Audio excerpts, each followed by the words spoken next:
Hello, I'm Nadia Nazir and you're watching tvsarawak.com. I'm bringing you our first headline of the day. Datuk Julaihi Narawi stressed the need for teachers' commitment to help Sarawak achieve fully developed country status by 2020.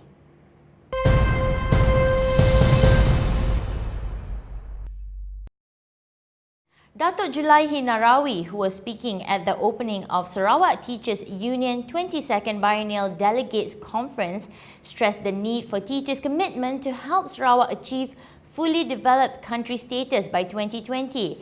Datuk Julaihi Narawi said the state government placed high hopes on teachers and educators in general to ensure the success of Sarawak corridor of renewable energy. Quality education is the driver to transform the state's economy into a high-income nation and to ensure sustainable growth over the long term. He read that teachers are the critical guardians of the intellectual life of the nation and help shape students' future by giving them the necessary tools in life. In the meantime, Sarawak Teachers Union STU President Jisin Nud reminded the society not to conclude that all teachers are blameworthy for the UPSR leak, referring to a recent national newspaper front page headlined "Teachers or Cheaters." He said it was uncalled for that teachers overall were being classified as dishonest and lacking in integrity. He hoped that the incident will push teachers to continue to practice integrity. He added that STU is committed to working closely with the state government, Education Department and Ministry of Education. About 1,000 people, mostly women, who were attending Women Dialogue session with Chief Minister Datuk Patinggi Tan Sri Adnan Satem voiced their concerns relating to welfare, employment, education, healthcare and security. Minister of Welfare, Women and Family Development Datuk Fatimah Abdullah said it was a very successful session where 20 main issues were highlighted and which received immediate response from the Chief Minister. She also assured that the Social Worker Act would not be extended to Sarawak because it could dampen the spirit of volunteerism in the state, since it only allows professional and qualified people to carry out social works. Availability of childcare centres in the workplaces was one of the main issues raised. Not just mothers, but even fathers are requesting for such centres. The centres should include breastfeeding facility to allow a better environment for working mothers to feed their children for a longer period of ideally up to 6 months. At present, only 4 such centres were registered in Sarawak. Among other issues raised were allocation of green area in housing estates, issue of brain drain among students who are unable to get into local universities, education needs for children with learning disabilities, unemployment among graduates, and proper trading facilities along the highway between Kuching and Lawas. The Women Dialogue session with Chief Minister will be made an annual event in Sarawak.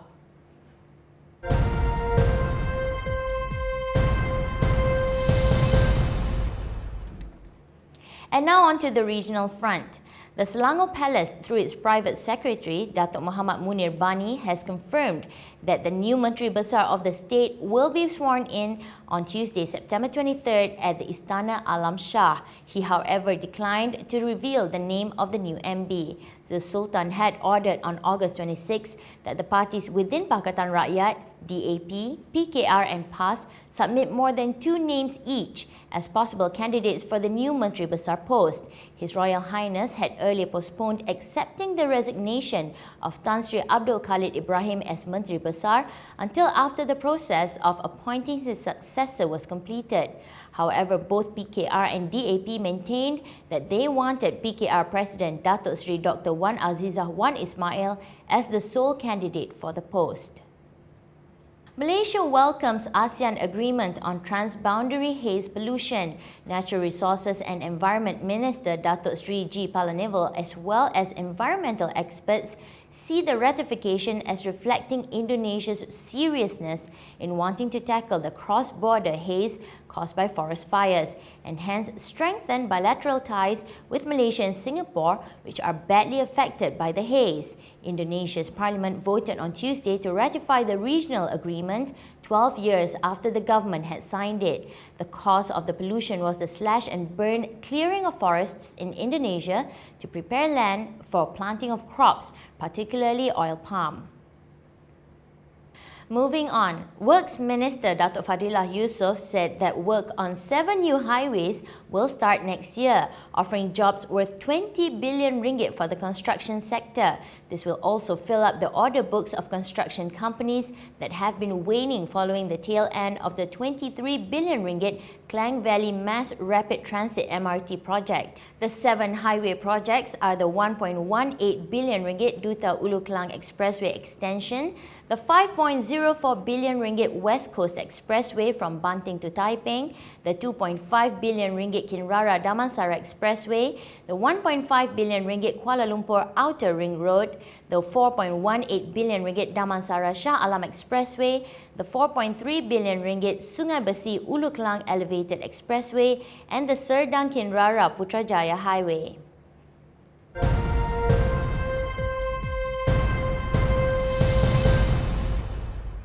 Moving on to international news. Ukrainian President Petro Poroshenko warned Thursday that Russia had put world security in peril ahead of White House talks rich in symbolism but likely to dim Kiev's hopes for US security guarantees. As an Eastern European leader defying Russian President Putin, Poroshenko enjoyed a gushing reception on Capitol Hill as he fired off a combative address to both chambers of Congress. The White House, meanwhile, geared up to toast the Ukrainian chocolate tycoon turned president. Poroshenko was to hold White House talks with President Barack Obama that officials said were meant to send a clear message to Russian President Vladimir Putin. There were clear signs in Ukraine that Russia was taking a close interest in the talks. The Ukrainian government accused Moscow of massing 4,000 troops on border of Ukraine and annexed Crimea. In another twist to the crisis, a foreign ministry official in the Belarusian capital Minsk said new peace talks involving Russia, Ukraine, separatists, and the Organization for Security and Cooperation in Europe would take place on Friday. We're still in the international front. This is the update on Scotland's independence from Britain. Voters in Scotland on Thursday decided whether to break up from the UK after 307 years in a historic referendum pitting a vision of Scottish independence against potential economic turmoil. The ballot asked a simple question: should Scotland be an independent country? Though a vote to split off would raise many more questions about how the country would stand completely on its own. It was an emotional day in Scotland where voters turned out in droves to make what was among the biggest political decisions of their lives. Of the first 4 districts to declare a result, 3 chose to stay in the UK, but 28 districts remained unreported, and the overall outcome remained too close to call. Election officials said 19,036 voters in Clackmannshire district, the first to report results, voted to keep Scotland in the UK, while 16,350 voters for independence, giving the pro-UK no camp a majority of 54%. Officials said 89% of voters cast their ballot.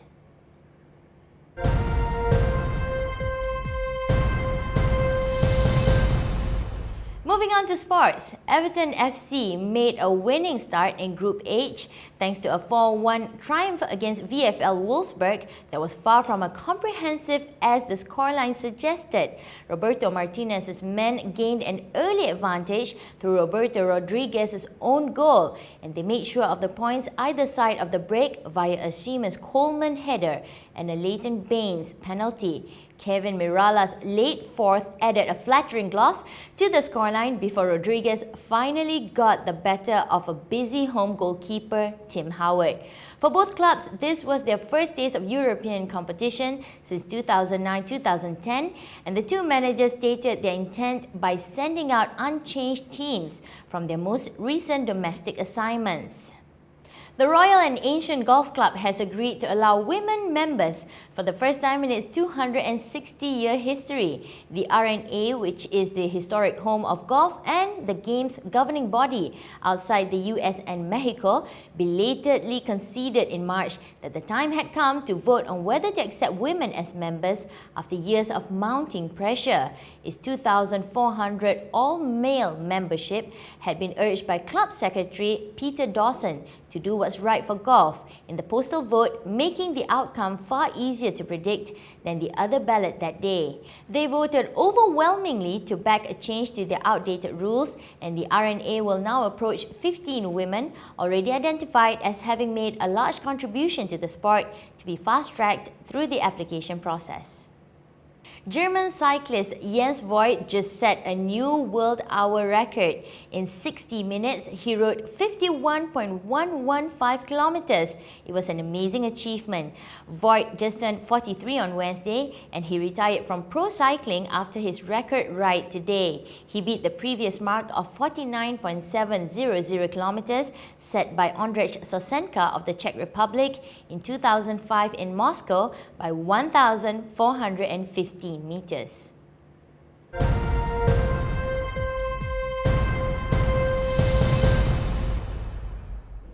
Moving on to our special reports.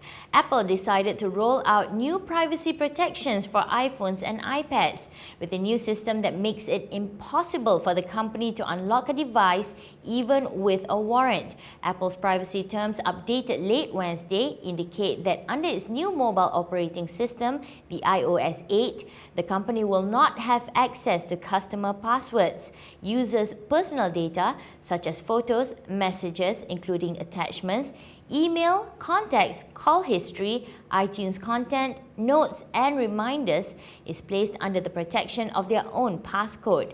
Apple cannot bypass the passcode and therefore cannot access this data. So it's not technically feasible for Apple to respond to government warrants for the extraction of this data from devices in their possessions running iOS 8. The update comes in the wake of revelations of massive government surveillance programs that sweep up data from computers and other devices. Leaked documents from former National Security Agency contractor Edward Snowden have highlighted concerns about the role of major tech firms in these programs. Apple's chief executive Tim Cook said the company is dedicated to protect personal data. Last month was the hottest August on record for global average temperatures over land and ocean surfaces, the National Oceanic and Atmospheric Administration said on Thursday. The month's temperature was 1.35 degrees above the 20th century average, the agency said in its monthly climate report. The month's average land and ocean surface temperature was 61.45 Fahrenheit. The 20th century average for August is 60.1 degrees Fahrenheit. The period of January to August was also the third warmest on record, said the report. The aerospace company Blue Origin has struck a deal to build a US-made rocket engine that aims to eliminate reliance on Russian engines for American satellite launches. Blue Origin owner Jeff Bezos, who founded Amazon.com and also owns the Washington Post, announced the deal to jointly fund a new BE-4 rocket engine with United Launch Alliance in the US Capitol on Wednesday. ULA is a joint venture of Boeing and Lockheed Martin. Bezos said that ULA has put a satellite into orbit almost every month for the past 8 years. They're the most reliable launch provider in history, and their record of success is astonishing. The deal allows for a 4-year development process with full-scale testing in 2016 and first flight in 2019, Blue Origin said in a statement. And that's all we have for today. I'm Nadia Nazir. Thank you for watching tvsarawak.com. Enjoy your weekend.